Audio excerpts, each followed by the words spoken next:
I'm Bill from Iron Will, and I want to talk to you about accuracy with broadheads.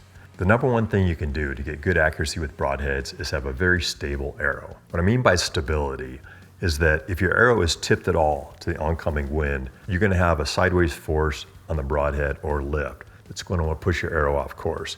What you need to have is enough vane on the back, the right design vane, so that the airflow across here creates a lift force that is higher than the force at the head and restores it, puts it back on track.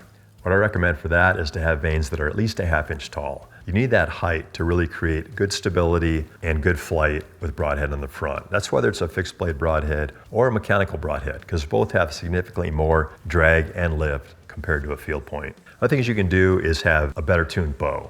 A tuned bow means that your arrow is coming straight off the bow as it leaves the rest.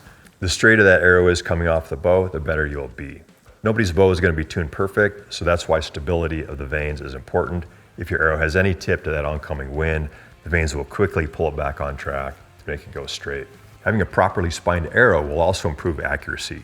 If your spine is too weak and you have flexing all the way there, that creates some angle of attack of the broadhead with the wind, and it will increase your group size, make it shoot less accurately.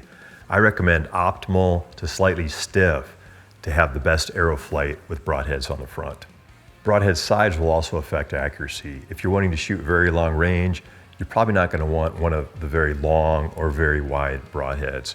A more compact broadhead will fly better at long range.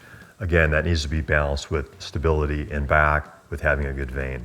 It's important that your broadhead spins true. As that arrow rotates, you want that point to stay right on the axis of the arrow.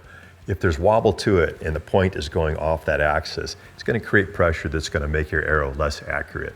So it's very important to use broadheads, components that have tight tolerance and excellent alignment to your arrow shaft. Also, for good broadhead accuracy, it's important that your arrow spin. Now, it doesn't have to spin up at a very high rate, but you do want to have enough rotation to average out any asymmetries in your arrow if it's not perfectly straight or the point is not right on the axis.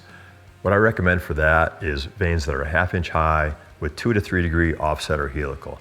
That gives a good amount of rotation to make sure you're going to average out any asymmetries and keep that arrow on track.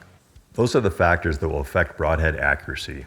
Having a better understanding of those will help you optimize your arrow setup to be more accurate with broadheads and extend your maximum effective range.